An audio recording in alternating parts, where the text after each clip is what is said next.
హజ్ పవిత్రతకు కూటమి ప్రభుత్వం భంగం కలిగిస్తుందని సాక్షి దినపత్రికలో వచ్చిన ప్రచారానికి మాజీ శాసన మండలి అధ్యక్షుడు షరీఫ్ ఘాటుగా సమాధానమిచ్చారు. గత 5 ఏళ్లలో వైసీపీ నేతలు ఏం చేశారని, ఇప్పుడు కూటమి ప్రభుత్వంపై ఆరోపణలు చేస్తున్నారని మండిపడ్డారు. సీఎం చంద్రబాబు నేతృత్వంలో జరుగుతున్న అభివృద్ధిని చూసి ఓర్వలేక తప్పుడు ప్రచారాలు చేస్తున్నారని ఆగ్రహం వ్యక్తం చేశారు. గతంలో తమ డబ్బులు తమకే పెట్టి వైసీపీ ఉద్ధరించినట్లు ప్రచారం చేసుకుందని ఆరోపించారు. గతంలో దేవాలయాలు కూల్చినప్పుడు గుర్తుకు రాలేదా అని నిలదీశారు. టీడీపీ కార్యాలయంలో ఏర్పాటు చేసిన ప్రెస్ మీట్ మనతో పాటు ఉన్నారు షరీఫ్ గారు. ఆయన అడిగి తెలుసుకుందాము.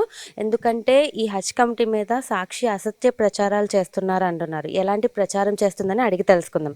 సార్, హజ్ కమిటీ మీద సాక్షి అసత్య ప్రచారాలు చేస్తుంది అంటున్నారు. ఎలాంటి ఆరోపణలు చేశారు?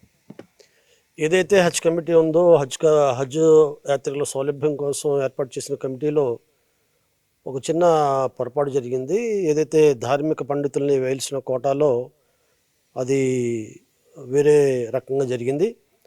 దాన్ని కోర్టులో వేసి దాని మీద డైరెక్షన్స్ ఇప్పించారు. కోర్టు డైరెక్షన్స్, కోర్టు ఆదేశాల అనుసారంగా దాన్ని సరిచేసి సరిపుచ్చాం. అయితే దీంట్లో స్థానిక సంస్థల్లో ఎన్నికైన వాళ్ళని ముగ్గురిని ఎంపిక చేయాలి. ఆ రకంగా ఎంపిక చేశారు. ఎంపిక చేసిన వరకు బాగుంది. ఈ మధ్య కాలంలోనే వాళ్ళ పదవీ కాలం పూర్తయింది. మరి పూర్తయిన వాళ్ళు ఇద్దరిది పూర్తయింది, ఇంకోటిది ఇంకా పూర్తి కాలేదు. ఇంకా 2-3 నెలలు ఉంది. పూర్తయిన వాళ్ళని ముగ్గురిని కలిపి తెలుగుదేశం పార్టీ కార్యకర్తలతో నింపేస్తుంది, తెలుగుదేశం పార్టీ హజ్ పవిత్రతని పాడు చేస్తుంది అని బొంకుతున్నారు. తప్పుడుగా మాట్లాడుతున్నారు, అసత్య ప్రచారాలు చేస్తున్నారు. దీన్ని రాజకీయం చేస్తున్నారు. కోడిగుడ్డు మీద ఈకలు పీకే ప్రయత్నం చేస్తున్నారు.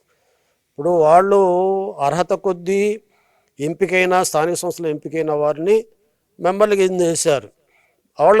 వాళ్ళు ఏదైతే మరి స్థానిక సంస్థల ఎన్నికల కాలం పరిపూర్ణం అయిన తర్వాత వారిని ఉంచాలా ఉంచకూడదా అనేది అధికారులు ఫైల్ మూవ్ చేస్తారు. ఫైల్ మూవ్ చేసి పై అధికారులతో ఆర్డర్స్ తీసుకొని దాని ప్రకారంగా చర్యలు తీసుకుంటారు. ఏకాబేకిగా ప్రభుత్వంలో సాగదు. దానికి కొంత సమయం పడుతుంది. ఆ సమయం పట్టేంత వరకు కూడా ఆగకుండా ఒక పెద్ద ఆర్టికల్ 1/4 పేపర్లో వేశారు. ఏదో తప్పు జరిగిపోయింది, పవిత్ర భంగం కలిగింది అని మైనార్టీలో లేనిపోని అపోహలు సృష్టించడానికి ప్రయత్నం చేస్తున్నారు.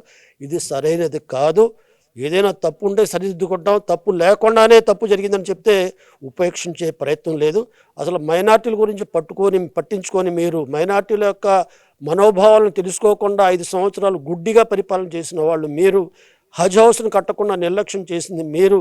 ఆ రకంగా మరి ఉర్దూ భాష కోసం కానీ, ఉర్దూ యూనివర్సిటీ ఏర్పాటు చేయడంలో కానీ ఎక్కడా కూడా మీరు మరి సానుకూల చూపని మీరు ఈరోజు మరి ప్రలోభాలు పలకటం, ఈ రకమైన నీలాపని నిలయటం సరైనది కాదు. దీన్ని తీవ్రంగా ఖండిస్తున్నాం. సార్, అలాగే కూటమి ప్రభుత్వం ఏం చేసినా దాని మీద విమర్శలు చేసే ప్రయత్నాలు చేస్తున్నారు. ఏవో ఒక ఆరోపణలు చేస్తున్నారు.